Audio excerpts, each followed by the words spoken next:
안녕하십니까. 행복한 아침 이재용입니다. 안녕하세요. 장예인입니다. 오늘은 목요일이고요. 오늘 일어나서 가장 먼저 한 일 뭡니까? 뭐 합니까? 제일 먼저 일어나면. 저는 일단 잠을 깨야 해서 네. 세수하고 양치부터 합니다. 세수 양치. 네네. 저는 일단 주섬주섬 이렇게 부엌으로 가서 물 한 잔 이렇게 쫙 마시면 몸이 좀 깨어나는 듯한 느낌을 받아요. 우리가 물이 중요하다 이런 얘기 많이 하는데 네네. 물이 도대체 어디에 왜 어떻게 하면 더 건강을 유지할 수 있을까 이런 거 많이 연구하잖아요. 오늘 그 얘기를 좀 나눠서 하도록 하겠습니다. 그리고 이슈로 풀어보는 세상 사는 얘기 오늘 준비되어 있으니까요. 기대해 주시기 바랍니다. 네, 그에 앞서 오늘 날씨 소식부터 전해드리겠습니다. 오늘 전국의 하늘 표정 대체로 맑은 가운데 구름만 많이 지나겠고요. 찬바람이 강해지면서 미세먼지도 대부분 해소될 것으로 보입니다. 한편 강원 산지와 충북 북부 또 경북 북부 내륙은 현재 한파특보가 내려져 있고요. 그 밖의 지역도 어제보다 추울 것으로 보입니다. 새벽부터 아침 사이 내륙을 중심으로는 서리가 내리는 곳이 많겠고 또 얼음이 어는 곳도 있겠습니다. 이어서 자세한 기온 살펴보시면요. 오늘 아침 기온 영하 2도에서 영상 10도, 한낮 기온 14도에서 20도에 그치겠습니다.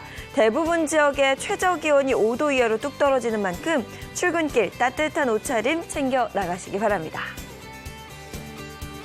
네, 10월 29일 목요일 행복한 아침 지금 시작합니다.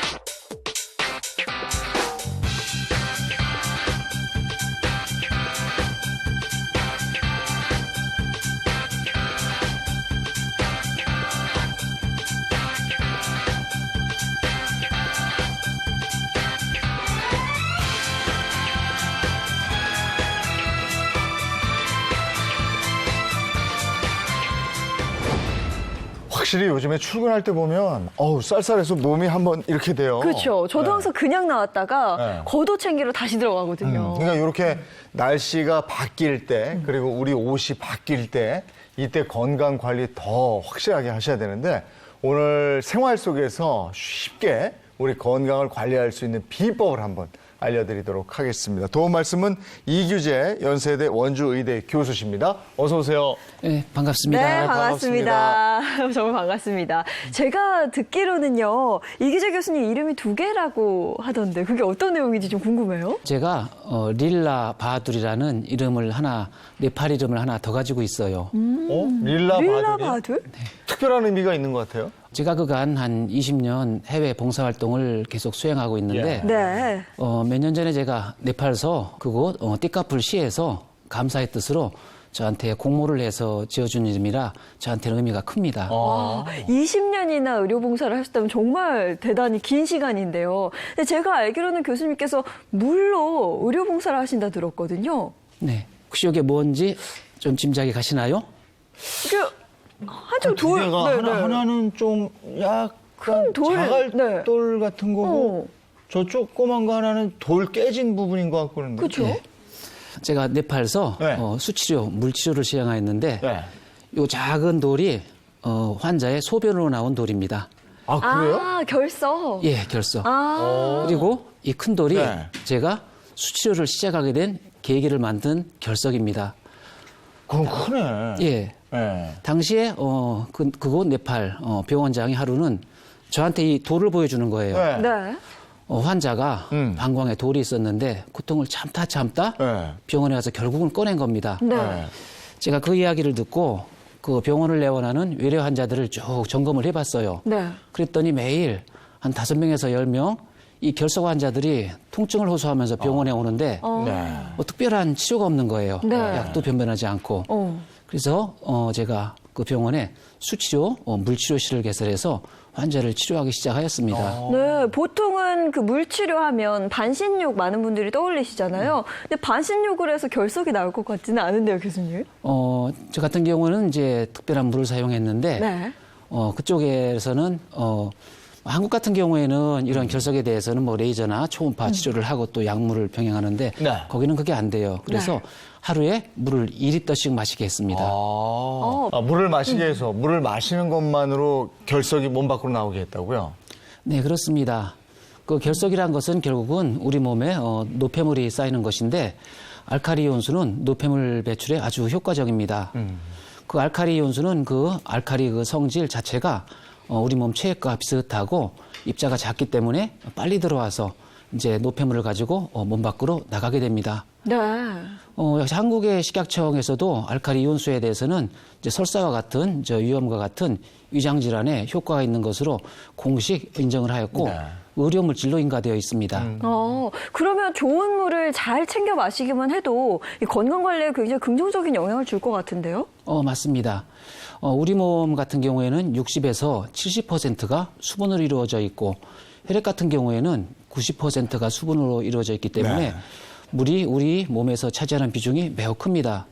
또한 체내에서 수분이 1, 2%만 빠져도 심한 갈증을 느끼고 10% 이상 수분이 손실되면은 목숨을 잃기 때문에 물은 우리 생명 유지에 아주 중요한 요소입니다. 네. 그러면 이제 본격적으로 어떤 물을 어떻게 마셔야 우리 몸에 도움이 되는지 그 얘기를 청하도록 하겠습니다. 얘기 좀 해주시죠. 의사가 되면은 가장 먼저 하는 것이 이제 환자의 건강과 생명을 최우선을 하겠다는 선서를 합니다. 네. 네. 저도 그것을 했고 그것이 이제 히포크라테스 선서입니다. 네. 그분이 이런 말씀을 하셨어요. 우리 예인 씨 한번 요거 읽어주실래요? 제가 한번 읽어볼까요? 음식이 약이 되게 하라. 입니다. 맞습니다. 음식으로 고칠 수 없는 병은 약으로도 고칠 수 없다. 음식이 곧 약이 되게 하라라는 말씀하셨습니다. 네. 지금 100세 시대를 사는 우리한테는 좋은 물이 점점 중요하게 되었습니다. 좋은 물을 지금 강조하시는 건데 그러면 우리 집에 있는 정수기 있는 분들 많아요. 일반 정수물하고는 다른 물을 말씀하시는 거예요. 왜 우리가 좋은 물을 마셔야 되는가 이런 궁금증에서 시작된 것 같아요. 네. 제가 한번 네. 수돗물에 대해서 이야기를 해드리겠습니다. 제가 어렸을 때 젊었을 때에는 어머니께서 수돗물을 끓여주셨고 수돗물이면은 먹는 물이 다 해결이 되었습니다. 네. 네. 그런데 지금은 수돗물 드시는 분이 거의 이제 그렇죠. 없지요. 없죠. 예. 자 그러면은 수돗물이 먹기에 부적합한 물일까요? 부적합하지는 않을 것 같아요. 그렇지는 않다고 들었는데 그렇죠. 네. 그래도 뭔가 뭐 물을 이제 사 먹는 시대가 돼가지고요. 맞아요. 각종 물들을 주로 사 먹게 되더라고요. 예, 맞습니다. 네. 수돗물은 변한 적이 없어요. 네. 우리 삶이 변한 것입니다. 2000년대에 들어서면서 이제 맛있는 물을 간편하게 먹기 위해서 네. 이제 정수기를 쓰기 시작했는데 그러면 한번 그 전시대로 가볼게요. 100년 전에 1911년에 네. 한국 사람의 평균 수명이 몇 살이었을까요? 1911년이면 11년이면 그때는 그 환갑잔치 했으니까 네. 환갑 넘는 분들이 많지 않았다는 거겠죠. 믿기 어렵지만 24살입니다. 네? 24살이요? 예. 아니 1911년에 어머. 평균 수명이 24살이었어요? 당시에는 설사병, 감염병으로 많은 사람이 목숨을 잃었고 그래요? 사실 그러한 설사병을 없애기 위해서 나온 물이 수돗물입니다. 수돗물이 들어오면서 평균 수명이 30세가 늘었고 네. 당시에는 안전한 물이 최고였습니다. 네. 지금 같은 경우에는 우리가 이제 100세 시대를 사는데 네. 100세 시대 이전에는 약으로 질병을 관리하면서 건강을 유지했는데 네. 100세 시대는 우리가 가정에서 생활해서 이제 네. 꾸준한 운동, 좋은 물, 좋은 음식으로 건강을 지키는 때입니다. 이제는 몸에 좋은 건강 유지를 위한 좋은 물이 필요한 때입니다. 한국수조원공사도 2010년부터 건강한 물을 기초로 내걸고 계속 이제 수질 개선에 힘쓰고 있는데 그렇다면 좋은 물, 건강한 물 그걸 이제 본격적으로 말씀을 해주셔야죠. 좋은 물이라는 것은 네. 우선 우리 몸에 안전해야 되고 건강에 도움이 되는 물을 말합니다. 일반적으로 우리 사회에서는 이제 칼슘과 마그네슘이 많은 그런 미네랄이 풍부한 물이 이제 좋은 물로 네. 이제 인정되고 있습니다. 그 실제로 물 속에는 칼슘, 마그네슘이 들어있고 네. 이것은 물의 세계를 나타내는 경도라고 합니다. 이 경도가 물의 성질을 바꾸고 또 물맛도 바꿉니다. 그래서 경도가 이제 낮은 물, 연수 같은 물은 우리가 이제 마실 때 이제 부드럽고 이제 청량감을 주는 이제 그런 맛을 나타내고 또 미네랄이 많은 물, 이거를 이제 경수라고 하는데 음용시에 좀 무겁고 묵넘김이 텁텁한 그런 느낌이 있습니다. 이제 우리 한국 같은 경우에는 먹는 샘물 같은 경우에 이제 미네랄이 적은 연수가 대부분을 차지합니다. 이게 다 차이가 있네요. 근데 요즘 건강 많이 챙기시는 분들 보면 기농수를 챙겨 드시더라고요. 기농수는 정확히 뭘 뜻하는 건가요? 기능수는 이제 좋은 물보다는 이제 다음 단계인데 이제 물에 네. 이제 강한 전기를 가한다든가 또 기체를 이제 넣거나 빼는 방법으로 특정한 기능을 갖도록 만든 물입니다. 우리 한국 사회에서는 가장 보편적인 기능수가 알카리 온수이고 또 알카리 온수를 이제 알카리 환원수라고도 부르기도 합니다. 네. 또 알카리 온수의 환원력이 발전해서 최근에 수수도 나오게 되었습니다. 그럼 아까도 알칼리수가 좋다 이렇게 말씀하셨는데 이게 확실히 이제 건강에 도움이 되는 좋은 물이라는 겁니까? 알카리 온수는 이제 공식적으로 국가에서 인가를 한 물이고 네. 이제 국가에서는 이제 장에 좋은 것으로 공식 인가를 하였고 네. 실제로 이제 또 사회에서는 노폐물 배출이나 당뇨나 이런 성인병에도 도움을 주고 있습니다. 그럼 확실히 좋은 물이네요. 도움이 된다는 거네요. 네, 네. 아니 그러면 우리가 술 좀 할 때 네. 예전에 술 마시고 나서 물 좀 몇 잔 먹고 이러면 조금 이렇게 개운한 맛이 있었단 말이에요. 맞아요. 네. 그럼 알칼리수가 술 좀 드시는 분들한테도 필요한 물입니까? 혹시 재영 MC께서는 술을 좀 자주 드시는지요? 예, 소시적에 좀 했습니다. 네. 저희가 네. 10년 전에 아주 재밌는 실험을 했습니다. 네. 알카리수가 이제 노폐물을 배출하는데 도움을 주는 효과들이 이제 밝혀지고 있는데 네. 이제 이런 이론에 근거해서 네. 저희가 알카리수가 진짜 술을 깨는데 네. 도움이 되는가 이제 실험을 해봤습니다. 어. 이렇게 실험 동물들한테 네. 이제 술을 먹인 후에 이제 한 그룹에는 정수물을 먹이고 네. 이제 또 한 그룹에는 알카리수를 이제 먹게 했는데 시간별로 알카리수를 마신 그룹에서는 혈중 알코올 농도가 낮게 측정이 됐어요. 오. 그러면 술꾼들이 효과가 있었네. 좋아하실 소식이에요. 그러네요. 네. 네. 저희가 이 결과를 세계적인 논문에 보고하였고 네. 이제 알카리수가 네. 술 드시는 분들께 도움을 줄 수는 있습니다. 실제로 어떤 소주병을 보게 되면 뭐 기능수라고 적힌 게 있던데요? 예. 아마 우리 사회에 보면은 이제 기능수 이제 가운데 이제 그 알칼리수를 만든 이제 소주가 있다고 홍보하는 네. 그런 부분이 있습니다. 네. 근데 제가 듣기로는 실제로 이제 그 회사 관계자께서 이제 그 기능수로 효과를 보셨고 그래서 그 물로 이제 술을 만들었다 이제 네. 그렇게 들었습니다. 네. 사실 물을 많이 먹는 게 좋잖아요. 네. 도움도 되고. 네. 근데 물을 또 너무 많이 먹으면 안 좋다 이런 얘기도 있어 좀 헷갈리던데요.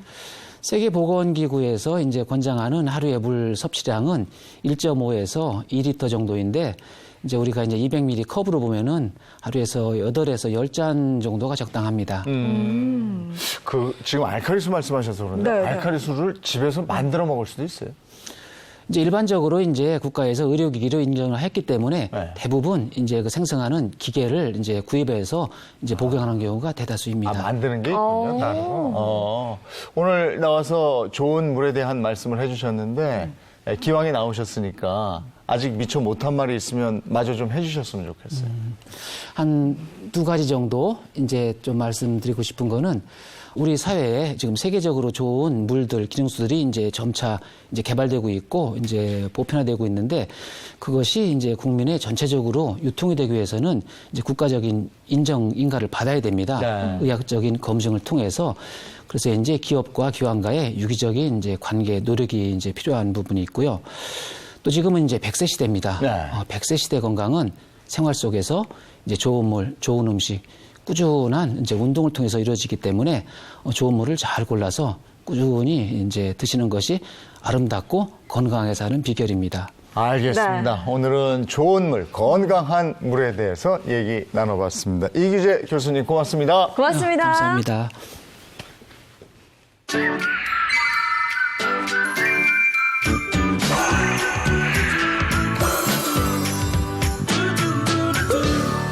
네, 이번에는 세상 돌아가는 얘기를 핫 이슈 몇 가지로 나눠서 얘기 나누겠습니다. 오늘 함께 얘기 나눠주실 분들입니다. 고현준 시사평론가, 상담심리 전문가, 이호성 교수, 심리익는 엄빠 권영찬 씨, 어서 오세요. 안녕하세요. 네, 반갑습니다. 아니, 요즘 이슈 짚어보게 되면 이 얘기 꼭 하는 것 같아요. 독감 백신. 불안감이 좀 크지 않아요? 불안감이 클 수밖에 없는 게 뉴스를 딱 틀면 요새는 혹시 독감과 관련된 사망자 나오는 거 아닌가. 벌써 59명이나 나왔잖아요. 네. 소식이 들리니까 사실 접종을 해야 되나 말아야 되나 아직도 망설이는 분들 굉장히 많죠. 겁나니까. 네. 그리고 뭐 저 같은 경우에도 맞을까 말까 하다 결국은 맞았는데요. 네. 근데 맞고 난데 몸은 괜찮은데 마음이 이거 혹시 또 그런가요? 또 저뿐만 아니라 어떤 분들은요, SNS에선 독감 백신의 원액이 중국산이다라는 말도 있고요. 중국산 백신을 맞고 몇십 명이 죽었다라는 이 루머까지 퍼졌었습니다. 아니, 저도 이거 봤는데 이거 네. 뭐예요? 일단 결론부터 말씀드리면 네. 전혀 사실이 아니에요. 네, 일단 다행이야. 이 백신이라는 게 만들어지는 과정을 보면 그 국내에서 원액을 가지고 국내에서 생산하는 케이스가 있고 네. 해외에서 원액을 가져와서 국내에서 생산하는 케이스 아니면 해외에서 아예 완제품을 만들어서 가져오는 케이스들이 있는데 이 각각의 케이스들 특히 국내에서 원액 만들고 또 그 생산하는 경우에는 그 재료가 되는 것들이 프랑스에서 오는 경우가 있어요. 그리고 또 해외에서 원액이 들어온다고 하더라도 독일산 원액이 들어오거나 완제품이 들어오는 경우들은 있습니다. 네. 그래서 지금 국내에서 뭐 유료든 무료든 이 백신으로 만들어지는 독감 백신에 한해서는 네. 우리나라 거, 그다음에 이제 프랑스 거, 독일 거는 있는데 네. 중국 거는 일단 독감 백신에는 전혀 없다는 거 이렇게 이해하시면 될 것 같습니다. 그런데 왜 이런 주장이 나오게 된 걸까요? 근데 이게 독감 백신에 대해서 제가 지금 설명을 해드린 건데 기존에 뭐 일본 뇌염 백신이나 뭐 수두 백신이나 이런 것들은 중국에서 들여온 내용들이 있어요. 그러니까 이 주장을 하는 사람들이 중국에서 17.2톤 백신 원료 들어오는 거 나 안다 이렇게 주장을 하고 있는데 그럴 수 있죠. 수두나 일본 뇌염 등 다른 형태의 백신은 중국에서 들여오는 것들이 있습니다만 이 독감 백신에 있어서는 앞서 말씀드린 것처럼 프랑스, 독일 그리고 또 우리나라에서 생산되는 원액들만 있다는 거 이렇게 이해를 하시면 되겠습니다. 아, 그래서 이거 독감 올해 초창기에 네. 병원에 가서 그런 얘기 있었어요. 독일 걸로 놔주세요. 프랑스 걸로 놔주세요. 이렇게 확실하게 얘기하세요. 이런 얘기가 있었단 말이에요. 아, 거기서 이게 들어오니까 그렇구나. 이번 주부터 65세 이상, 만으로입니다. 62세 이상에서 69세까지 무료 접종이 되는데 글쎄 현장 반응이 어떤지도 궁금하고 이걸 저희가 첫 번째 이슈로 다뤄봤습니다. 볼까요? 네, 금주 이슈 탑3. 3위입니다. 3위는 불안 속 독감 백신 접종입니다. 백신 접종에 대한 불신이 계속되자 보건복지부 장관이 접종 모습까지 공개하고 나섰습니다. 최소 3일간 몸 상태를 잘 살펴주시고요. 만 64세로 올해 무료 접종 대상이 된 박능우 장관은 전문가를 믿고 접종해달라고 당부했습니다. 직접적인 관련이 없다는 것이 개별 사례를 통해서 다 밝혀주고 있습니다. 식약처는 백색 입자가 발견된 한국 백신사의 백신을 검사한 결과 안전성에 문제는 없었다고 밝혔습니다. 다만 국민 불안을 해소하는 차원에서 회수된 61만 개 전량을 폐기하기로 했습니다. 건강도 자신이 없고 그래서 안 맞으려고. 주변에도 적극적으로 맞은 사람 별로 못 봤어요. 집사람은 이거 어떻게 하지, 맞아야 되나 말아야 되나. 또 우리 이제 애들이 전화 와갖고 그저 생각 좀 해보시라고. 환자분들 숫자가 많이 줄었습니다. 작년이나 또 특히 저번 주 대비해서 6분의 1 정도 많이 줄어드는 상황입니다. 정부의 백신 안전성 강조에도 독감 접종 뒤 사망을 둘러싼 논란은 계속되고 있습니다.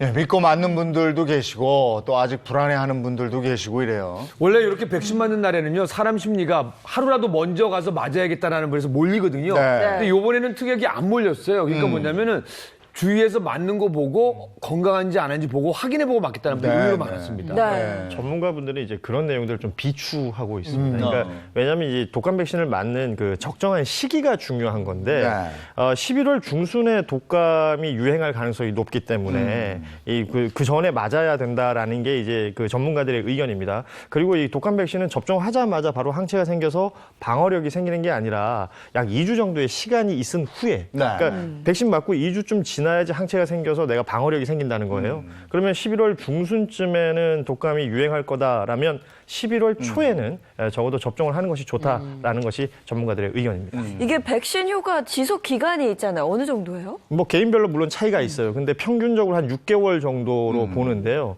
그러니까 6개월이기 때문에 이제 길지가 않죠. 네. 그리고 작년에 뭐 유행했던 독감이랑 올해 유행하는 독감이 같다면 네. 나 작년에 맞았으니까 올해 괜찮은 거 아니야? 라고 생각할 수 있는데 이 유효 기간이 짧기 때문에 같은 내용의 독감이라고 하더라도 재접종하는 것이 좋다라는 게 전문가들의 의견입니다. 이게 건강에 직결되는 문제이다 보니까 또 이게 흉흉한 얘기들이 있었잖아요. 백신 때문에 사망했다. 근데 인과성이 매우 낮다 이렇게 발표를 한 거 아니겠습니까? 그 사망자들의 이제 부검이 진행이 됐죠. 예. 국가수에서 부검을 했는데 이번에 예방 접종으로 이제 피해 케이스들이 나온다라는 얘기가 있으니까 이 피해 조사반이 형성이 돼서 조사를 했거든요.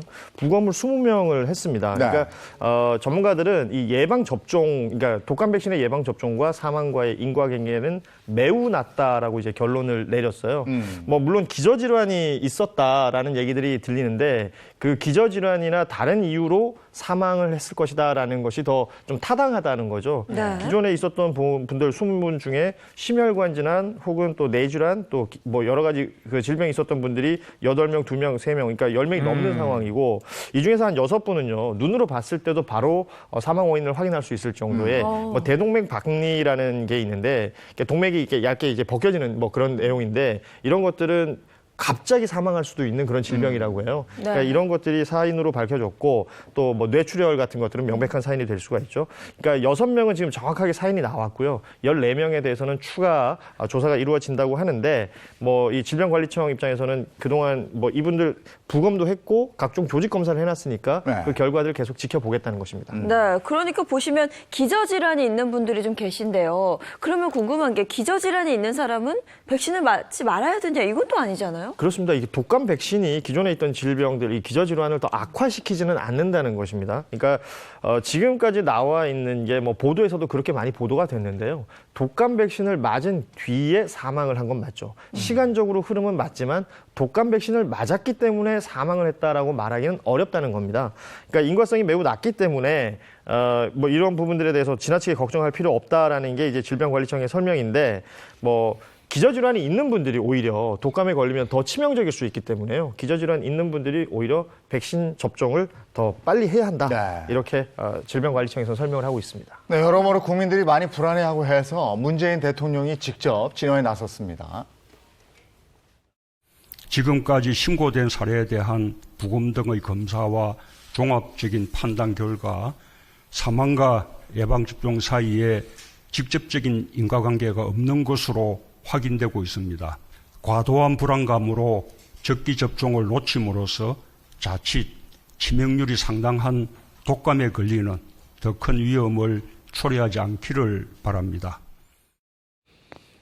불안해하지 말아라 이런 내용인데요. 앞서 저희가 화면을 통해서도 봤다시피 박능우 보건복지부 장관도 직접 백신을 맞고 또 공개를 했어요. 그렇습니다. 그 기간이 이제 62세에서 69세 사이의 어르신들 무료로 접종할 수 있는 기간이었어요. 네. 박능우 장관이 만 64세, 우리 나이로 65세니까 그 기간에 접종을 한 건데 뭐 백신 접종 둘러싸고 워낙에 국민적인 우려가 크니까 직접 본인이 예방 접종을 하는 모습을 보여주면서 그 두려움을 좀 불식시키고자 했던 것으로 보이고요. 네. 질병관리청의 정은경 청장 네. 오늘 또 접종 예정이라고 합니다. 그렇군요.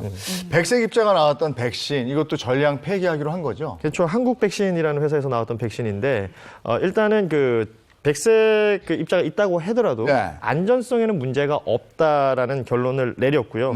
다만 안전성에 문제 없고 그리고 효과에도 문제가 없다라는 결론을 내렸으나 국민들이 많은 걱정하고 있으니까 지금까지 나와 있는 61만 개 전량 폐기하겠다라는 입장을 내놓은 게 있죠. 네, 국민들의 커지는 불안감을 좀 줄이기 위해서 노력을 하고 있는 것 같아요. 중요한 게 우리가 왜 믿음이 있으면 설탕물도 약이 되는 걸 우리가 흔히 이제 플라시보 효과라고 하는데 그 반대로 믿지 않으면 명약도 소용없어지는 걸 우리가 노시보 효과라고 불러요.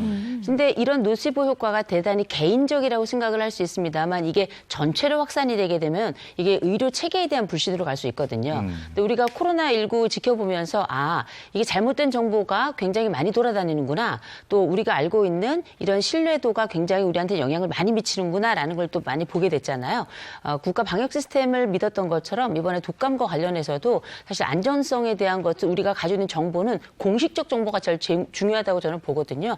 이런 신뢰와 믿음이 좀 더 필요하지 않을까 싶습니다. 그리고 또 더욱이 중요한 건 코로나19과 독감이 함께 확산하는 것을 막기 위해서 꼭 맞으셔야 되는데요. 작년 같은 경우 저희 첫째 아들은 이 독감 예방주사를 맞는데 독감이 걸렸는데 그냥 스치고 지나가서 의사분한테 물어봤더니 독감 예방주사를 안 맞았으면 큰일 날 뻔했다고. 그러니까 꼭 맞으셔야 됩니다. 네. 그럼 이제 안전하게 접종할 수 있는 방법은 뭐가 있겠습니까? 일단 두 가지는 꼭 기억하셔야 될 것 같아요. 내 컨디션, 내 몸 상태가 좋은 날 독감 백신을 접종해야 된다라는 것이 있고, 그리고 병원에서 이제 접종하고 바로 집으로 돌아가시는 분들이 있는데 그러지 마시라는 겁니다. 접종하고 의료기관에서 적어도 15분에서 30분 정도는 기다리셔서 이상 반응이 있는지를 확인을 하셔야 돼요. 접종 후에 열이 갑자기 난다든지 아니면 두드러기가 난다든지 아니면 좀 호흡이 곤란해진다든지 이런 증상이 있으면 바로 의사에게 얘기를 해서 좀 안 좋은 상황이 닥칠 수 있는 것을 미리미리 예방하셔야겠습니다. 네. 그래서 평일날 가는 게 좋다잖아요. 금요일 오후, 그러면 바로 주말이기 때문에 만약에 문제가 생기면 또 대책이 좀 어려워지니까 그렇죠. 네. 그런 것도 좀 지키시면 좋을 것 같습니다. 다음 이슈 가겠습니다. 네, 금주의 이슈 탑3 2위 보겠습니다. 2위는요. 월세 너마저 오르냐입니다. 서울 최대 아파트 단지인 헬리오시티. 이 아파트에서 지난달부터 체결된 임대차 계약 17건 중 11건이 월세를 낀 반전세였습니다. 지난달 84제곱미터 반전세는 보증금 2억 원에 월세 260만 원에 거래됐습니다. 요새부터 올랐어요. 그래도 나가더라고. 3억에 270에 나왔는데 그것도 나갔대. 전세난 속에 서울의 아파트 월세 가격도 계속 오르고 있습니다. 학군 때문에 임대 수요가 많은 곳일수록 월세는 부르는 게 값입니다. 갑자기 막 없던 것들이 막 올라가니까 다들 들어와요. 올랐다는 거 다 알고 있어요. 배가 올랐으니까 10월 말에서 11월까지는 다 올라가세요. 홍남기 경제부총리는 전월세 값을 잡는 추가 대책을 강구하겠다고 밝혔지만 마땅한 대안도 없어 전월세 시장의 혼란은 당분간 계속될 것으로 보입니다. 네, 주택임대차 보호법이 지난 7월 말에 시행이 된 이후 시행될 때도 이런 일이 있을 수 있다 이러고 우려를 했었는데 그게 현실이 됐죠. 네, 전세 대란 그리고 이제 월세까지 오른다고요? 그렇습니다. 그러니까 23일 날 이제 KB국민은행에서 조사한 자료를 발표했는데 전월 대비해서 이 서울 아파트 가격 지수라는 걸 발표했어요. 0.78%가 올랐다는 겁니다. 지금 그래프 보시면 알겠지만 갑자기 확 올랐죠. 네. 8월, 그러니까 전월이 0.12%였으니까 6배 이상 오르는 셈이 됐는데 이게 이 통계가 2016년부터 작성이 됐는데 통계 작성된 이후로 최고치를 또 기록했다는 겁니다. 이게 서울의 아파트 가격 지수인데 월세 가격 지수인데 뭐 수도권도 또 전국적으로 다 오르고 있다는 것이죠. 네. 이게 그러면 우리가 실제 저 같은 경우는 이번에 전세를 알아보면서 월세도 좀 알아봤거든요. 알아봤는데 진짜 많이 올랐더라고요. 그래서 실제 시장에서 어떤 일이 벌어지고 있냐면 이번에 그 하왕시립리에 있는 한 아파트에서는 이 지난 6월까지만 해도 보증금이 2억 원에 월세가 210만 원. 근데 이제 이게 9월이 되면서 보증금이 3억으로 오르고 월세가 230만 원으로 오른 거예요. 그래요? 엄청나게 올랐는데 대치동에 있는 한 아파트에서도 6월까지만 해도 보증금이 13억에 월세가 120만 원이었는데 10월이 되면서 이게 보증금은 똑같은데 월세가 210만 원으로. 많이 올랐네요. 일단 이렇게 돈을 많이 내는 분들이 아이고 너무 올랐다 싶은 것도 있지만 그게 전체적으로 다른 월세도 함께 올랐다는 걸 보여준 한 예라고 저는 보거든요. 그러니까 시장에서는 이런 반응이 나와요. 왜 비가 많이 오면요. 아유, 30년 만에 이런 비는 처음 봐요 했는데 시장에서는 이런 급등은 없었다. 생각도 못했다는 큰 반응이 나오는 거죠. 그러니까 이 하왕심리 H아파트도 월세가 230만 원, 대치동의 D아파트도 월세가 210만 원, 그러니까 200만 원 가량이 월세로 나간다는 얘기인데 저는 못 내거든요. 이렇게 200만 원씩 월세로. 이게 월세만 나가는 게 아니고 거기에 관리비니 뭐니 그러니까 이것저것 더하면 기타가 많지. 이게 벌써 월급이에요, 월급. 그러니까 이게 그런 월세는 저도 못 냅니다. 우리가 낼 수 있는 사람들이 거의 없을 텐데 우리가 이 월세가 이만큼이 아니더라도 이건 우리가 가족을 먹여 살리는 게 아니라 세입자 매겨 살리는 거 아니야. 그 집주인 매겨 살리는 거 아니냐. 이런 얘기가 나올 정도로 굉장히 부담이 커지는 거죠. 심지어는 뭐 서울 강남구 금융권에 취직을 했는데요. 네. 그 근처 월세가 너무 비싸서 사실은 왜 취업하고 그럴 때는 직장 거리를 보잖아요. 네. 근데 돈이 없어서 한 3시간 거리 경기도로 왔다 아니면 외부로 왔다 이런 얘기 실제로 많이 올라오고 있습니다. 그럼 뭐 임대차 3법 진행이 된 게 이제 7월이잖아요. 네. 그 이후에 이제 분쟁들도 좀 많아진 것 같아요. 그러니까 주택임대차 이 분쟁위원회라는 곳에 접수된 양을 보면은 7월에 실시가 됐고 8월, 9월 중순까지 한 2달 정도 통계를 쭉 봤더니 거의 14,000건 이상이 지금 접수가 됐다는 거예요. 네. 근데 이게 뭐 14,000건이면 어느 정도 감이 안 올 수도 있는데 전년도 같은 기간을 대비해 보면 한 8,000건 채 안 되거든요. 네. 그러니까 거의 2배가 분쟁건이 올라왔다는 거죠. 이게 월세 급등이 뭐 여러 가지가 있겠습니다만 어떤 게 지금 꼽히고 있습니까? 일단은 앞서도 뭐 말씀해 주셨지만 전세 대란, 전세금이 오르면서 전세를 살고 싶은 분들이 돈이 부족하니까 월세로 가게 돼요. 네. 근데 이제 월세 물건을 구하려고 보다 보니 이제 집주인분들이 실거주하면서 그 월세 물건 자체가 없는 거죠. 뭐 당연히 이제 시장에서 가격 형성되는 것은 수요는 있는데 공급이 부족하면 이 가격이 올라가게 되는, 그러니까 월세 매물 자체가 줄어든 것이 가장 큰 원인으로 보입니다. 네, 그런데 집 없는 것도 사실 서러운데 전세나 월세를 살면 내 집에 살 때보다 아이를 훨씬 더 적게 낳는다는 연구 결과가 또 나왔더라고요. 예, 한국경제연구원에서 그러니까 주거 그리고 이 주거 형태에 따른 결혼, 또 결혼 그 이후에 어떤 출산까지 이 상관관계를 조사를 한 게 있어요. 이게 보면 자가가 있는 사람들이 만약에 이제 아이를 낳을 확률, 뭐 여기에 비교해서 전세일 경우에는 약 29%, 월세일 경우에는 56%가 아이를 낳을 확률이 줄어든다는 겁니다. 그리고 이제 자가 10가구가 만약에 출산을 할 때 전세는 7가구, 월세는 4가구. 그러니까 뭐 자연스러운 어떤 현상 같아요. 자가를 1로 봤을 때 그만큼 줄어든다는 얘기가 되는데 결혼도 마찬가지입니다. 자기 집이 있는 사람이 결혼을 할 때 이 비교를 해보면 전세일 경우에는 결혼할 확률이 약 23%가 줄어들게 되고요. 월세는 65%나 줄어들게 됩니다. 그러니까 결과적으로 주거의 형태가 뭐 이게 전세냐 월세냐에 따라서 나의 어떤 안정적인 뭐 결혼, 출산 이런 것들에 영향을 다 미친다는 것이죠. 네. 이건 당연한 것 같아요. 불안하잖아. 일단 월세를 살면 전에는 요즘 모르겠는데 1년씩 계약하고 이러면요. 네. 그때는 이제 나가라고 그러면 또 나가야 되니까 불안해. 그렇죠. 1년 후에 내가 어디 가야 되는지도 모르겠고. 그리고 전세 같은 경우는 2년씩 이제 계약을 하니까 네. 그 이후에 또 어디로 가야 되나 1년 지나면 그것도 생각해야 되고. 계약하고 바로 다음 계약 생각해야 되잖아요. 그러니까 네. 이제 이렇다고요. 주거 안정성이라는 게 있는데 왜 새들도 둥지를 틀어야 그다음에 그렇죠. 이게 안정된 생활을 네, 하잖아요. 네, 맞아요. 우리 여행을 가고 이랬을 때도 우리 뭐 호텔이나 아니면 뭐 콘도라든지 펜션. 펜션이라든지 숙소부터 잡아놔야 그다음에 좋은 경치도 보이고 하는 거예요. 네, 네. 안정돼야 결혼도 하고 아이도 낳고 거기서 내 생활을 영위하는 건데 이런 모든 문제가 복합적으로 돼 있는 거 아니겠어요? 당연하죠. 정말 중요한 말씀을 하셨는데 그게 뭐냐면 둥지예요. 네. 둥지. 새는 둥지가 없으면 짝짓기도 하지 않고요. 실제 둥지가 없으면 알을 낳지도 못하거든요. 그래서 엄마들 사이에 이런 얘기가 있어요. 아이가 하나냐, 둘이냐, 셋이냐에 따라서 아이가 많을수록 이게 부의 상징이다. 그런 얘기도 있는데 아이 수에 따라 가지고 평수의 차이가 난다. 이런 얘기가 할 정도로 실제 둥지라고 하는 개념 자체가 주거 안정성을 사람에게는 상징적으로 얘기를 하는데 실제 우리가 전생애를 살아가면서 집이 가장 생애 비용이 많이 지출되는 구간이거든요. 네. 그럼 이제 이 부분에 대한 안정성이 해결이 되면 나머지는 매달 나가는 거 그냥 그것만 해결하면 되는 거거든요. 근데 가장 큰 부분이 해결이 안 되면 사실상 그 안정성이 떨어지니까 불안은 계속되고 불안이 계속되면 당연히 결혼도 미치게 되고 그리고 결혼이 늦춰지면 당연히 아이도 늦게 낳게 되고 아이는 또 여럿 낳을 것도 한둘밖에 낳지 않게 되고 이런 상황이 되는 거거든요. 그러니까 얼마 전에 보니까 왜 옛날엔 다자녀 다둥이가 3명까지였거든요. 3명 붙어였는데 이젠 2명. 네. 이렇게 세상이 달라지더라고요. 그러니까 지난주에 결혼하는 우리 장애인 아나운서한테 참 미안한데요. 이게 사실은 우리나라가 비교 문화가 있어요. 내가 결혼해서 행복하냐에 관점을 둬야 되는데 결혼한 친구들이 있으면 너 집 구했어? 전세야? 월세니까 위축되는 것도 있고요. 그럼. 실제적으로 저는 나이가 먹어서 이제 10살, 7살 두 아들을 키워보니까요. 뭐냐면은 아이를 놓게 되면 사실은 유치원부터는 초등학교가 다 연결돼서 끝까지 네, 가요. 그러다 맞아요. 보니까 사실은 내 집이 아니면 이사를 가야 되잖아요. 네. 그럼 아이 놓기가 사실은 현실적으로 녹록지 않고 또 아이를 한 명 놓잖아요. 여러 가지 아이에 대한 뭐 유모차에서부터 다양한 게 있거든요. 그러니까 이사 가기가 버거운 거죠. 네. 네. 그래서 이제 뭐 정부에서는 거주 여건을 좀 좋게 해주겠다고 네. 2년을 4년으로 해주고 뭐 네. 이건데 이게 이제 시장에서는 역효과가 나오고 막 이러니까 네. 말이죠. 근데 월세 세액공제 확대, 임대주택 공급 확대 뭐 그렇죠. 이런 방안 얘기했는데 실효가 있을까요?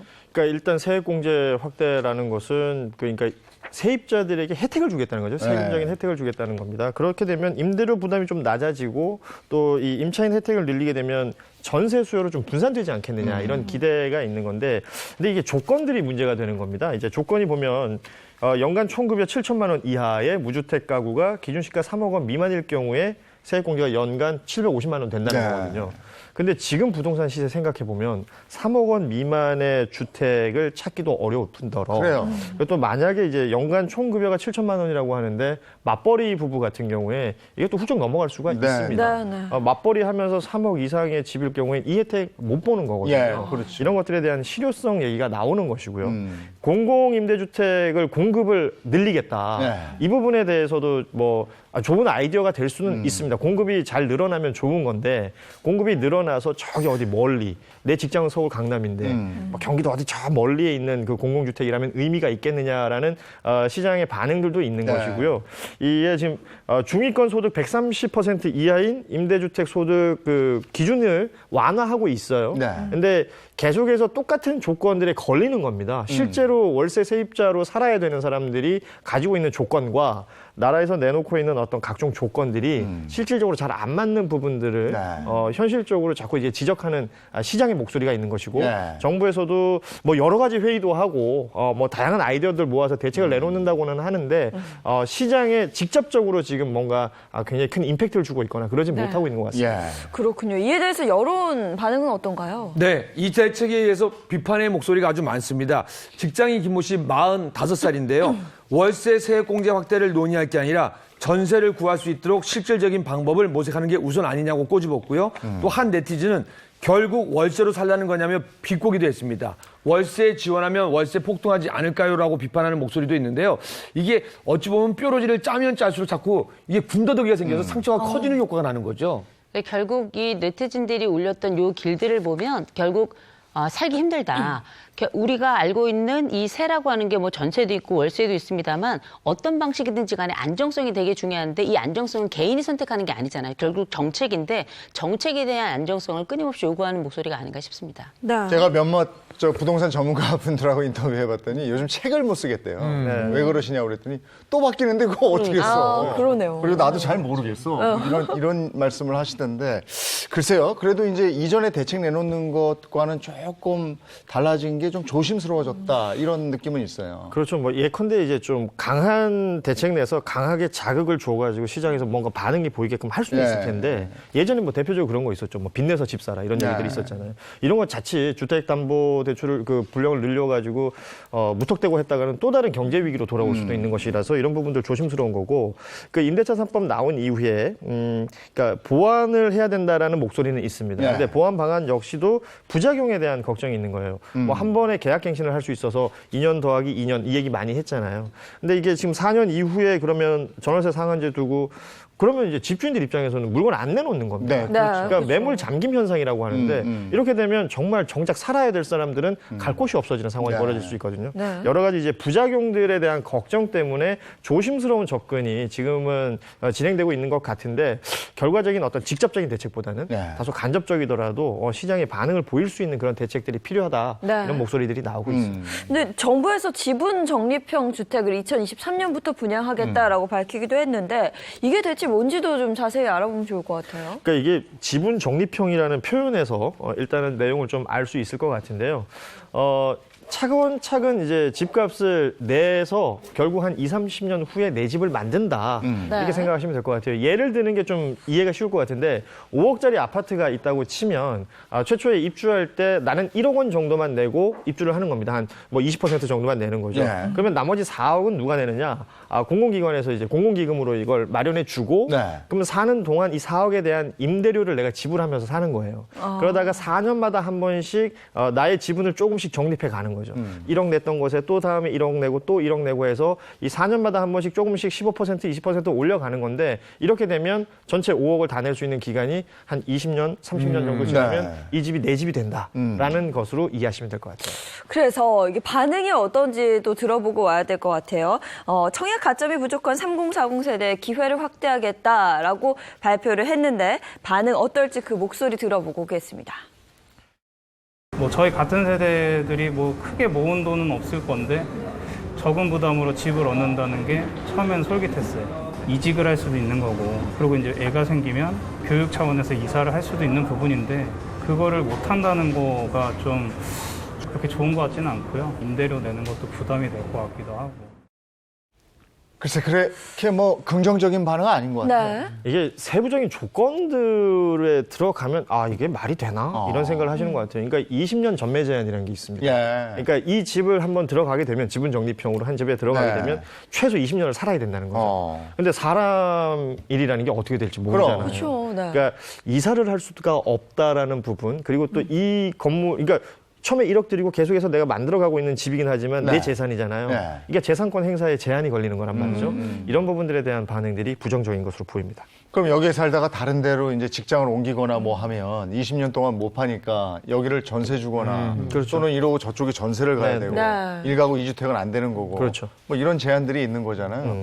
현실적으로 좀 어려움이 있다 이런 시장의 소리까지 들어봤습니다. 다음 이슈 가겠습니다.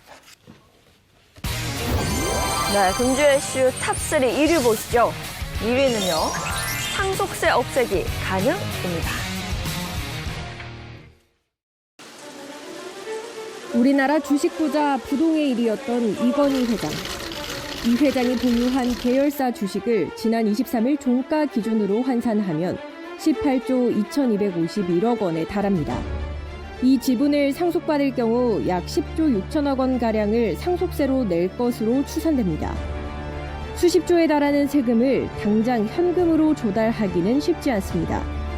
증권가에서는 삼성그룹사 지분에 대한 일부 매각이 이뤄질 것이라는 예측이 나옵니다.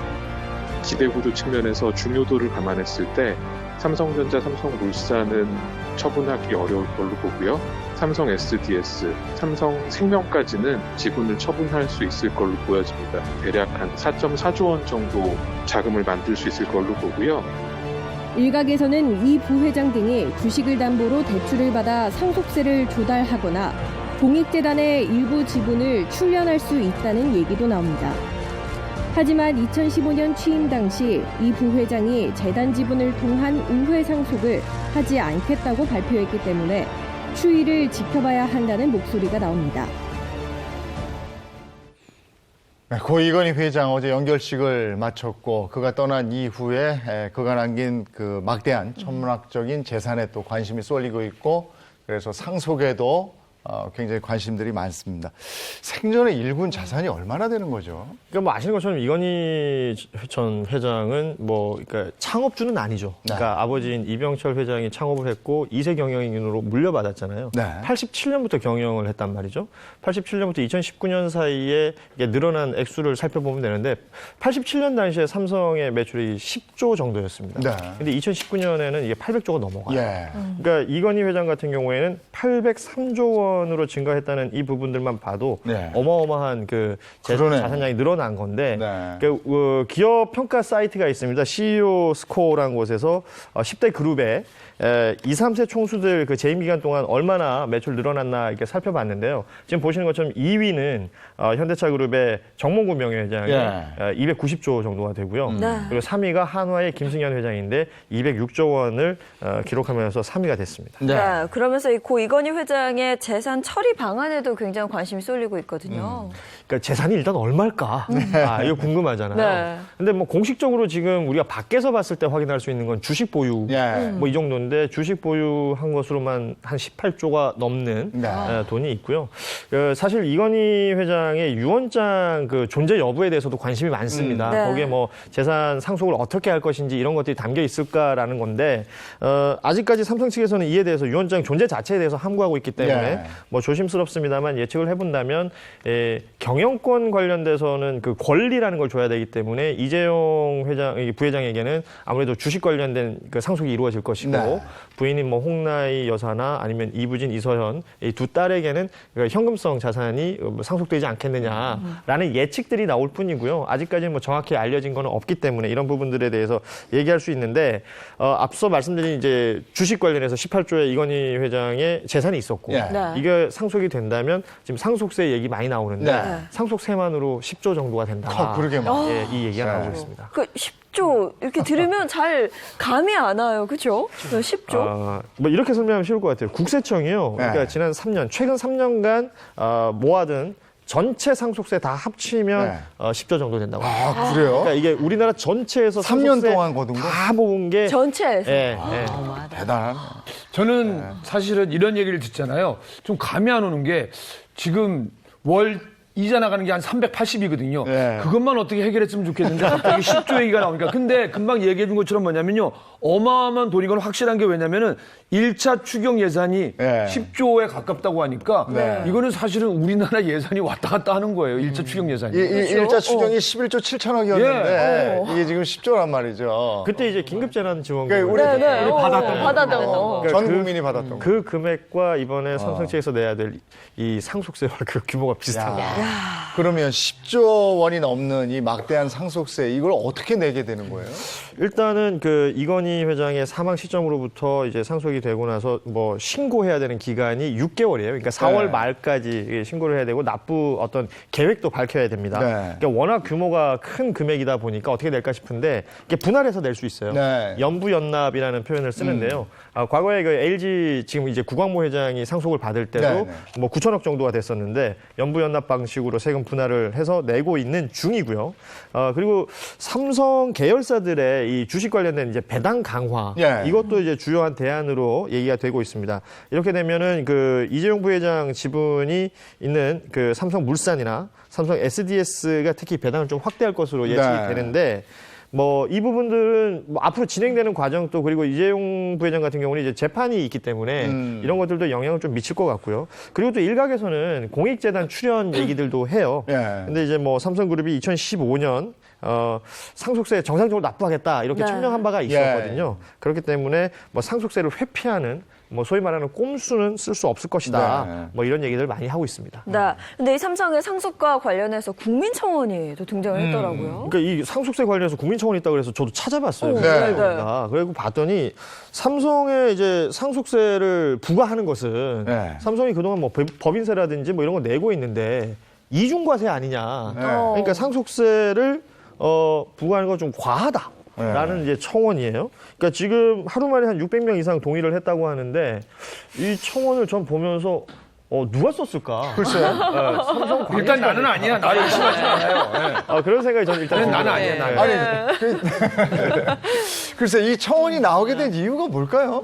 일단은 참 왜 우리가 재벌 걱정을 하나 뭐 이런 생각을 한번 해보게 되고요. 근데 아마도 이번 건에 관련된 거는 삼성을 앞세워서 아마도 본인에게 걸려 있는 어떤 상속세에 관련된 관심을 보여주는 게 아닌가 이런 생각이 하나 있고요. 또 한 가지는 기본적으로 그 삼성에 대한 호감도가 워낙에 높은데 이 부분에 대한 호감도를 표현하는 게 아닌가 이게 두 번째 생각이고 또 하나는 사실 이런 부분이 전체 기업을 상징하는 그 삼성을 필두로 해가지고 나머지 기업들의 부담을 좀 줄여줘야 되는 거 아닌가 뭐 이런 생각을 할 수 있을 것 같은데 재벌에 대한 걱정은 다른 걱정을 먼저 하는 게 낫지 않나 이런 생각이 듭니다. 그러니까요. 지금 이에 대해서 뭐 국민청원도 올라오고 있고 정말 다양한 의견들이 좀 제시가 되고 있는 것 같죠. 좀 의견이 분분합니다. 한 누리꾼은요. 상속세가 없는 나라도 많은데 왜 10조 원씩 세금을 내면서 누가 기업을 운영하겠느냐고 또 지나친 상속세 과세로 기업이 해외 투기 세력에 넘어가면 손해는 국민에게 돌아온다고 지적했고요. 다른 누리꾼도 상속받은 금액의 과반을 국가에 내라는 것은 이 나라의 국적을 두고 경제활동을 하지 말라는 것 아니냐고 반문했습니다. 또 그에 비해서 반대 의견도 있었습니다. 불로소득이라서 세금을 많이 떼는 것 아니라며 또 이는 어쩔 수 없는 부의 재분배 조치라고 설명하는 누리꾼도 있었고요. 또 다른 누리꾼은 세금은 사회가 돌아가기 위해 필요한 돈을 사회 구성원에게 걷는 것이기 때문에 그 돈은 사회 유지에 쓰인다며 또 삼성은 국가 차원에서 많은 지원이 들어간 기업 중 하나라고 강조했으니까 이게 분분합니다. 네. 여기에 보면 그 상속세가 없는 나라도 많은데 이 부분이 있단 말이에요. 네. 상속세 다 있는 거 아니에요? 그러니까 이게 참 어려워요. 이게 반은 맞고 반은 틀린 표현 같습니다. 아, 그러니까 상속세라는 것이 없진 않습니다. 그러니까 상속세라는 이름은 없을 수 있어요. 그러니까 그 취지나 어떤 그 개념의 차이는 있는데 일단 지금 상속세라고 이름 붙은 것들만 한번 따져보면 우리나라 상속세 같은 경우에는 이제 최고 세율이 50%예요. 네. 그런데 이제 최대 주주들에게는 20%의 할증이 붙습니다. 이렇게 되면 이제 결과적으로는 60%의 세율이 되는 건데 이렇게 50% 이상의 상속세가 물어지는 나라는 뭐 거의 없어요. 상속세라는 이름으로는. 그래서 뭐 그 최고 세율 자체도 좀 차이가 있습니다. 독일 같은 경우는 4.5, 프랑스는 11.25 이 정도인데 뭐 일본하고 우리나라 정도가 상속세율 50% 이상이 되는 나라로 되는 거고, 그러니까 상속세라는 이름 자체가 없는 나라들이 있습니다. 뭐 뉴질랜드나 캐나다, 호주 이런 곳에는 그 상속세라는 이름 자체가 없어요. 그러면 처음에 상속세 만들었을 때는 얼마 정도 됐었어요? 그러니까 이제 우리나라가 생기고 나서 이승만 정부 시절을 보면 그때는 상속세율이 90%였습니다. 그래요? 근데 90%는 그냥 사회 하나라는 뭐 저희 뭐 공산국가 그런 거 아니에요? 그렇게 일단 들리는데. 그때 뭐 상속을 할 수 있는 사람들도 많이 없었을 거고요. 근데 재산이 많은 사람들이 상속을 했다라는 지점에 있어서 나라 살림이 너무 형편이 없었죠, 당시에. 뭐 일제 수탈로 인해서 뭐 나라에 가지고 있는 곳간이 비어 있는 상태였고, 그리고 또 이제 행정력 자체가 부족했습니다. 그러니까 누가 상속을 하고 누가 소득세를 내고 이러는 걸, 그러니까 세무 공무원들이 부족했던 거예요. 일일이 하나하나 체크해 보기도 힘들었던 상황이었기 때문에 세수 자체가 없어서 상속세 케이스가 하나 나오면 거기서 일단 많이 받아야 된다라는 생각을 했던 것으로 보입니다. 그리고 이제 뭐 흔히 말하는 그 적산이라는 거 있었잖아요. 이게 적산은 뭐 나라에 좀 환수해야 되는 거다 아니냐라는 정서들도 있었던 것이고, 그러면서 이제 박정희 전 대통령 시절 이제 60년대가 되면서 상속세율이 한때는 30%로 떨어져요. 이때는 이제 기업 활동 활성화 등등 여러 가지 이제 뭐 산업을 일으켜야 된다라는 취지에서 이게 떨어졌다가 그 70년대 들어서면 또다시 이 상속세율이 75%대로 오릅니다. 이렇게 좀 약간 롤러코스터를 탔던 것이죠. 그러니까 박정희 전 대통령은 기업을 굉장히 지원을 많이 했던 걸로 알려져 있는데 왜 이게 롤러코스터 탔이 다시 올라갔을까요? 뭐 다들 그 어르신들은 기억하시겠지만 수출 역군들을 길러냈었어야 되잖아요. 그러니까 기업 활동 잘해라 라고 하면서 상속세를 30%대로 낮춰줬어요. 그 취지는 뭐냐면 기업 활동에서 이윤이 생기면 사회로 환원해서 나라 전체가 부강해지기를 바랬던 것인데 알고 봤더니 이 기업들이 그걸 안 하고 자기 자식들에게 물려주는 이런 식의 어떤, 그리고 당시에는 이제 금융실명제 전이었기 때문에 차명계좌라든지 이런 식으로 돈을 이런 표현 방송에 써도 되는지 모르겠지만 짱 박는 경우들이 있었어요. 그래서 이런 것들에 대해서 제대로 물려야 되겠다라고 해서 70년대 중반에는 75%대로 상속세가 확 올라가는 거죠. 별의별 방법으로 탈세하는 경우가 많았으니까 정말 땅에 묻어놓고 막 이런 사람들이 있고 별의별 사람들이 있어요. 근데 그때도 보면 그 우리 국가 사회의 경제 규모라든지 사회의 분위기 이런 것에 많이 좌지우지 됐네요. 그 상황이 지금하고는 많이 다른 거죠. 그런데 이제 이런 것들을 조금 더 자세하게 좀 얘기를 하면 좀 좋겠습니다만 결국은 과거에 이제 전력이 있던 거죠. 환수율이 워낙에 낮았고 실제 사회에 환원하는 비율이 워낙에 낮았기 때문에 사실 이 상속세를 낮추는 것 자체가 가지고 있는 의미가 제대로 살 가능성이 굉장히 낮고, 거기다가 한 가지 우리가 실제 이렇게 환수를 한 금액을 그냥 나라가 그냥 꿀꺽한다고 생각하는데 어마어마한 사회 재분배가 지금 발생을 하는 거거든요. 들어가야 될 세금으로 쓰는 게 워낙에 많으니까 이런 부분들을 고려한다면 과거의 상황과 그 지금의 상황은 다르기 때문에 그때는 그때대로 옳고 지금은 지금대로 필요하다 이렇게 봐야 될 것 같습니다. 근데 별세 소식 이후에 인터넷에 무슨 고 이건희 회장의 가짜 유서? 이건 뭐 그러니까 스티브 잡스 때도 그랬거든요. 삼성 고 이건희 회장의 사망 소식이 알려지면서요. 이 SNS 상에서는 이건희 회장이 남긴 마지막 편지라는 이름으로 장문의 글이 퍼졌습니다. 나의 편지를 읽는 아직은 건강한 그대들에게라는 말로 시작하는 이 편지는요. 늙고 병들어 죽음을 앞둔 한 부자가 유언처럼 남긴 말들이 적혀 있다. 아무리 부자여도 건강이 가장 중요한 것이며 돈보다 자신을 더 사랑하는 내용이다. 네. 하지만 편지에 대해 삼성 측은 고인이 쓴 글이 아닙니다라고 강조를 했습니다. 아, 이거 저도 읽었는데. 맞아요. 고인이 쓴 게 아니었대요. 아니었어요? 그러니까 뭐 예를 들어 애플 공동 창업자인 스티브 잡스의 사망 이후에도요. 이런 형태의 글이 많이 올라서 사실은 저도 이걸 보고 스티브 잡스가 이렇게 훌륭한 말을 근데 사실은 그게 아니라고 합니다. 그러니까 누군가가 부러워서 그러니까 건강이나 또 다른 행복에 포커스를 맞춘 거고요. 스티브 잡스가 죽기 전 마지막 한 말은요. 와우였다고 합니다. 진짜입니다, 진짜. 네. 아니 근데 나 잘 간다. 톤이 그렇게 높았을까요? 와우. 네. 아니 근데 유독 이렇게 재력가의 가짜 유서를 보면요. 돈보다는 건강이 중요하다 이런 내용이 막 주로 적혀 있거든요. 왜 그럴까요? 아니, 돈보다 건강이 중요하잖아요.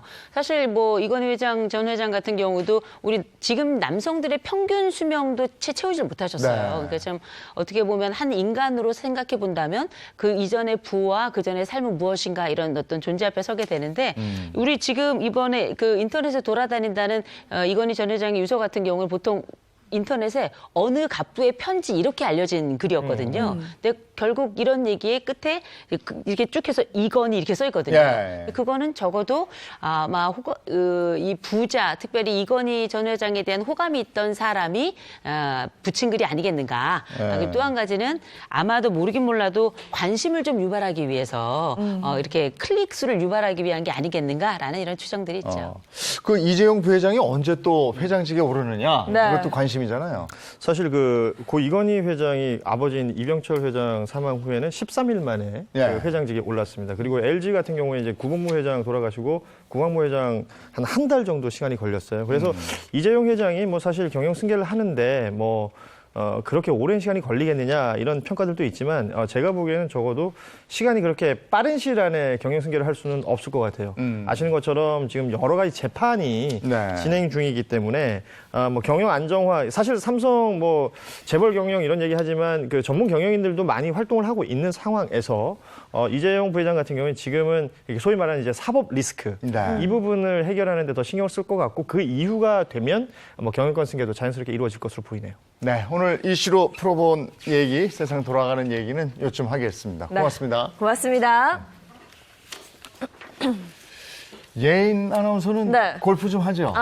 아시잖아요. 너무 좋아하죠. 뭐 자연도 만끽하고 운동도 할 수 있어서 제가 골프 정말 좋아합니다. 근데 이게 이제 막상 시작하려고 보면 장비 구입비도 만만치 않고 또 골프장 가서 이용료 이런 거 만만치가 않아요. 그래서 알뜰하게 골프를 배울 수 있는 방법이 있다고 해서 저희가 한번 보겠습니다. 전 세계적으로 인기를 얻고 있는 레저 스포츠 골프. 하지만 값비싼 장비와 적지 않은 이용료 때문에 선뜻 도전하긴 힘든데요. 이제부턴 고민 끝! 시원한 대자연 속에서 누구나 쉽게 즐길 수 있는 골프가 있다는데요. 쉽고 재미있고 알뜰하게 즐기는 영광 골프 여행 지금부터 함께 떠나보시죠.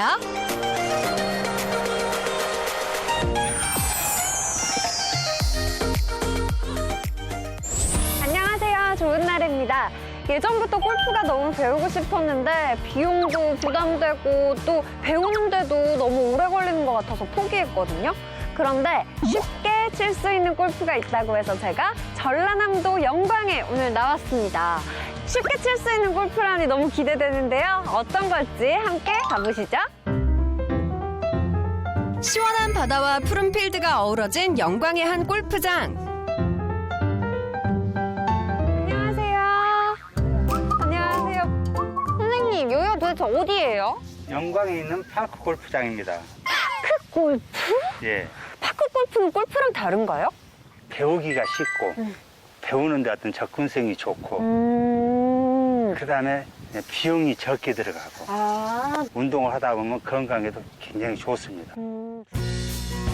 총 36홀의 넓은 규모로 조성된 파크 골프장.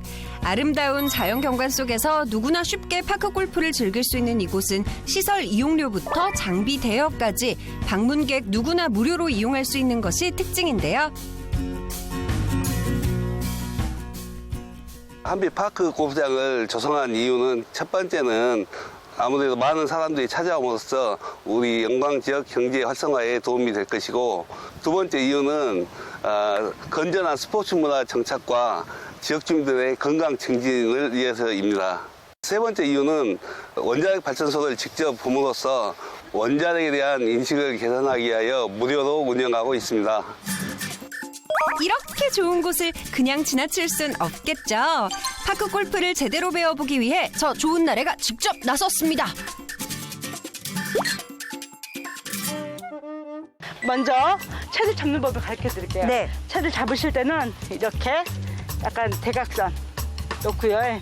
그립을 잡으실 때는 오른쪽 앞에 왼쪽 이렇게. 오. 오, 진짜 쉬운데요? 네. 오. 배운 대로 자세를 잘 잡고 부드럽게 스윙. 어때요? 저 제법이죠? 연습할수록 실력이 느니까 재밌더라고요.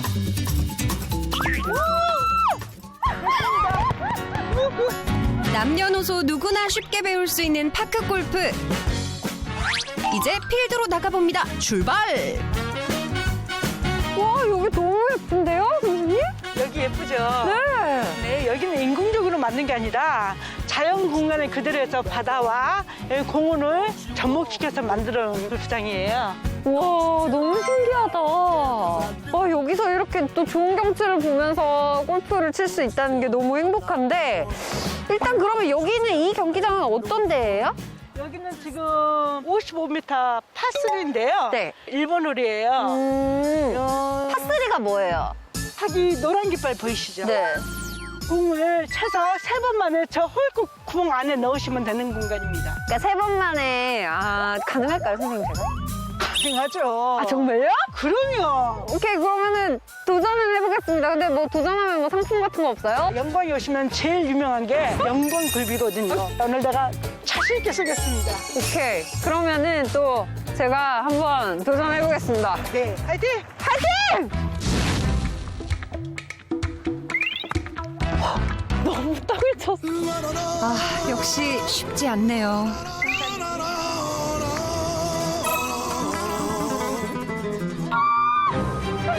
간절한 마음을 담아서 다시 한번 도전해봅니다.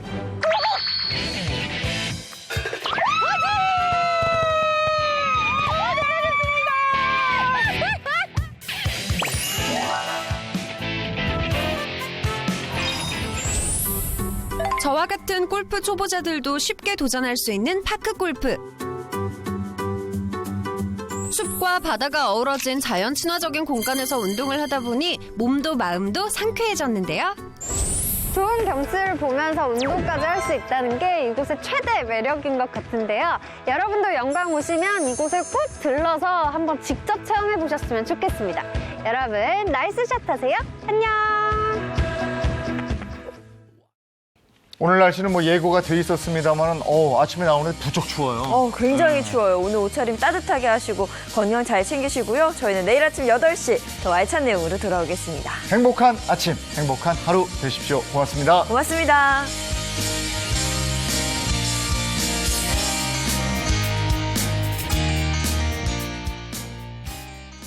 채널 A